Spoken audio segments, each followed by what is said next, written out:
প্রথম আলো আর daily star সম্পর্কে যদি একটু বলতেন যে তাদের আচ্ছা না আচ্ছা আমি বলি, প্রথম আলোতে আপনি একসময় কাজ করেছেন, প্রথম আলো তো আমি কিছুদিন লিখেছি, কিন্তু গত 16 বছরে প্রথম আলো আমার কোনো লেখা ছাপায় নাই। কিন্তু আমি প্রতিশোধ পরায়ণ নই। এই প্রথম আলো এই 1900 না 1900 না কত 2008 সনে আমার শেষ লেখা চেপেছিল। 16 বছর পর এই 2024-এ আমার একটা ইন্টারভিউ তারা প্রকাশ করেছে। আমার কোনো খবরই ছাপতো না, কিন্তু তারপরেও আমি মনে করি প্রথম আলো হচ্ছে আমাদের দেশের যত পত্রিকা আছে একটা ইনস্টিটিউশন হয়ে দাঁড়িয়েছে। তার বিরুদ্ধে যারা আক্রমণ করছে এটা আমি সমর্থন করি না। তাই আমরা সমালোচনা করবো, পত্রিকাকে পত্রিকাকারে সমালোচনা করবো। সে যে সমস্ত ভুল করেছে সে তো নিজে আত্মসমর্পণ করে বলেছে সেগুলো। তারা গত সামরিক সরকারের সময় দুই নেত্রীকে সরে যেতেই হবে ইত্যাদি লিখেছিলেন, পরে তিনি তার ভুল উপলব্ধি করেছেন। এখনো তা প্রথম আলো একদম নিখাদ আমি এটা বলছি না, তার মধ্যে অনেক খাদ আছে, কিন্তু একটা পত্রিকাকে মানে আক্রমণ করার জন্য তার সামনে গিয়ে গরু জবাই করতে হবে, এটা আমার মনে হয় সঠিক পন্থা নয়। গরু জিনিসটার একটা ঐতিহাসিক প্রতীকী চরিত্র আছে উপমহাদেশে। ভারতে কোনো মানুষ গরু কোরবানি করলে অথবা গরুর মাংস ট্রেনে পাওয়া গেলে তাকে পিটিয়ে মারা হচ্ছে, এই কাহিনীগুলো খবর হয় নাই। এই সাম্প্রদায়িকতা উস্কানি দেওয়ার মতো একটা প্রতীকী ঘটনা কেন আমরা ঢাকায় ঘটাবো? যারা এই পরামর্শ দিচ্ছেন তারা কি খুব বিবেচনা শক্তির পরিচয় দিচ্ছেন? কিন্তু ঢাকায় তো স্যার গরু জবাই করাটা সাম্প্রদায়িক উস্কানি না, কারণ আমরা এখানে নয়, সেটা নয়। অর্থাৎ প্রথম আলো এবং ডেইলি স্টার ভারতীয় দালাল। এইটা ডেইলি স্টারকে দিল্লি স্টার বলা যায়, সুতরাং ভারতীয় দালালদের বিরুদ্ধে গিয়ে আমি গরু জবাই করে তাকে প্রতীকী যে আপদ করবো, শব্দগুলির মধ্যে তো একটা প্রতীকী তাৎপর্য আছে। এটা যারা প্ল্যান করেছেন তারা কিন্তু এটা ভেবে চিন্তাই করেছেন না। কিন্তু স্যার অনেকে আবার বলছেন যে প্রথম আলো সম্পাদক বা ডেইলি স্টার সম্পাদক, আপনি ঠিকই বলেছেন স্যার, 2008 সালের পর থেকে আপনার লেখা ছাপে না, আরো অনেকের লেখা ছাপে না, তাদের সাথে কোনো রকম মানে সেই প্রসঙ্গে স্যার না যায়। কিন্তু ঘটনা হচ্ছে যে প্রথম আলো বা ডেইলি স্টার এটিকে খুব উইটি হিসাবে নিতে পারতো কিনা, আরেকটা গরু দিতে পারতো কিনা যে এটিও জব করে না। আমার মনে হয় সে অতটা উইটের অবকাশ তাদের নাই। আমি আমার কথাটা বললাম একটা বোঝার জন্য, প্রথম আলোকে সাপোর্ট করার জন্য তার পক্ষে গিয়ে দাঁড়িয়ে একটা স্লোগান দেওয়ার মতো আমার মেজাজ নাই।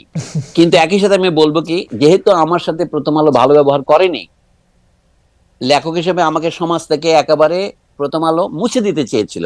যদি আপনাদের এই টিভি টক শো আর এই ইউটিউব না হতো, আমি হয়তো বাংলাদেশের থেকে চলেই যেতাম, মানসিকভাবে চলে গিয়েছিলাম। তবু আমি মনে করি যে এই প্রতিশোধাত্মক ব্যবহার সঠিক নয়। আমাদের দেখতে হবে আমাদের জাতীয় কল্যাণ।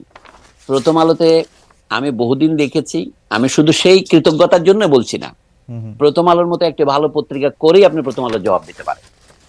আচ্ছা, তারা কি আনন্দবাজারের বিরুদ্ধে তারা কোনোদিন কিছু বলেছে? আনন্দবাজার যে সমস্ত খবর প্রকাশ করেছে, তসলিমা নাসরিন বলেছে বাংলাদেশে হিন্দুদের উপর অত্যাচার করা হচ্ছে, লিখেছে তসলিমা নাসরিন। তসলিমা নাসরিন কি আনন্দবাজারে প্রকাশিত হয়েছে বাংলাদেশে হিন্দুদের উপর অত্যাচার করা হচ্ছে? এই ধরনের সাংবাদিকতা যে আনন্দবাজার করে, প্রথম আলোর প্রধান ত্রুটি হচ্ছে সে আনন্দবাজারকে নকল করে। তা আপনারা প্রথম আলোর বিরুদ্ধে আন্দোলন করছেন, আনন্দবাজারের বিরুদ্ধেও বলেন না কেন? আমাদের যে বন্ধুরা প্রথম আলোর বিরুদ্ধে মানে আপনার সোশ্যাল মিডিয়া গরম করছেন, আমি তো আনন্দবাজারের বিরুদ্ধে একটা কথা বলতে তাদের দেখি না। আনন্দবাজার তো স্যার আওতার বাইরে, বিদেশি স্যার, এটা কেমনে বলবো? নো আওতার বিরুদ্ধে না, নিউ ইয়র্ক টাইমসও আওতার বাইরে নয়। এটা বলে এখন তখন বলে আপনি গ্লোবালাইজেশন। আচ্ছা, আর এখন আপনি কিছু বলবেন না। এই যে fake news, misinformation, disinformation, এটা ভারতীয় শুধুমাত্র রিপাবলিক টিভি করছে না, আনন্দবাজার তো করছে অনেকটা সফিস্টিকেটেড আধুনিক পদ্ধতিতে। আপনার এটা আওতার বাইরে বলবেন, আমি তো আপনার মধ্যে বায়াসটা আমি আশা করি নাই ভাই। না স্যার, আমি প্রশ্নটা অন্যভাবে করতে চাই স্যার। আমি রিপাবলিক টিভির কথা যখন আপনি বললেন, রিপাবলিক টিভিতে যখনই যা কিছু প্রচারিত হয় এটা দেখেই বোঝা যায় এটা এক্সাজারেটেড। কেউ কোনোদিন, এমনকি ভারতীয় লোকজনেরও রিপাবলিক টিভিকে কখনোই মানে খুব সিরিয়াস হিসাবে নেয় না। আমরা কেন ভারতীয় মিডিয়াকে এত সিরিয়াস ভাবে নিব? বা আচ্ছা, ভারতের হিন্দুস্তান টাইমস অথবা দি হিন্দু, এইগুলি তো আন্তর্জাতিক খ্যাতি সম্পন্ন পত্রিকা, তাই নয় কি? রাইট। তো দি হিন্দুতে কি খবর হয়েছিল? আমাকে তো 3 দিন হিন্দুতে চিফ অ্যাডভাইজার বানিয়ে রেখেছিল, 5 আগস্ট থেকে 8 আগস্ট পর্যন্ত। ডক্টর মোহাম্মদ ইউনূস শপথ নেওয়ার আগে পর্যন্ত আমি 3 দিন তো মানে হিন্দুর চোখে চিফ অ্যাডভাইজার ছিল। এই তার মানে বোঝা যাচ্ছে কি নিউজের ভিত্তি কত দুর্বল। কোন রকমের খবর না নিয়ে তারা খবর ছেপে দেয়। যেহেতু হিন্দুতে ছেপেছে, সারা ভারতের বিভিন্ন পত্রিকা অন্যান্য হিন্দি ভাষায়, অহমিয়া ভাষায়, উড়িয়া ভাষায় ছাপা হয়েছে। Right. যা হোক, আমার বক্তব্য হচ্ছে কি, প্রথম আলোকে ডিফেন্ড করা নয়। আমি মনে করি সাংবাদিকতার উপর আক্রমণ করা আমাদের জন্য লাভজনক হবে না। সাংবাদিকতার সমালোচনা করতে হবে সাংবাদিকতা দিয়ে, ওকে, মিথ্যা খবরের সমালোচনা করতে হবে সত্য খবর দিয়ে। আমি বই ব্যান করার পক্ষে নয়, পত্রিকা এই যে প্রথম আলো ব্যান করতে হবে যারা বলছে, এগুলো হচ্ছে উগ্রতা, এটা সঠিক হবে না। ওকে। আমি জাতির স্বার্থেই বলছি, প্রথম আলোর স্বার্থে নয়।